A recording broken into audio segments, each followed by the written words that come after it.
एक संकल्पना केली होती की गार्डन देखरेखीचं काम बचत गटांना जेव्हा प्रवीणा मॅडम प्रथम महिला महापौर झाल्या तेव्हा त्यांनी ह्या संकल्पनेतून महिलांना दिलेलं रोजगार म्हणून.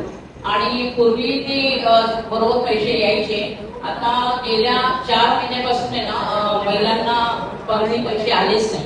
त्याच्यामुळे आणि आपण त्यांना रोजगार पण देतो आणि मंथली पैसे येत नाही.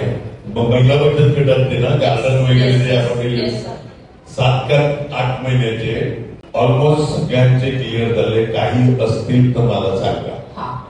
मला भेटायला आलेल्या कमिशनरांची बोलण्याला काय वाटते की नाही महिलांची. आपण तो निर्णय घेतला का तालुक्यातली सगळी गार्डन महिला बचत गट स्थानिक. मग तिकडे आपण पक्ष नाही बघितलं काय नाही बघितलं का तर महिलांना रोजगार आणि बहुतेकांचे निघाले काही नाही तिथं नाही.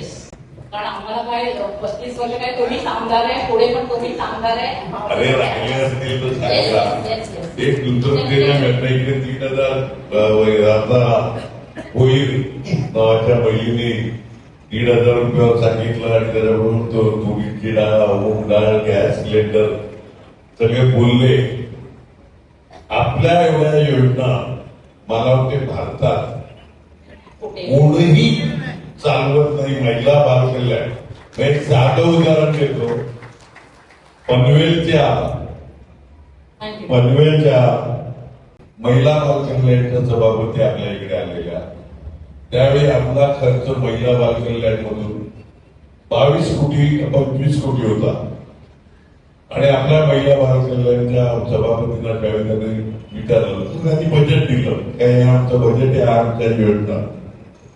नंतर आपल्या सभापतीने विचारलं तुमचं बजेट काय राहून द्या पण तरी पण बोला ना 5 लाख. पनवेल सारख्या महानगरपालिकेत 5 लाख.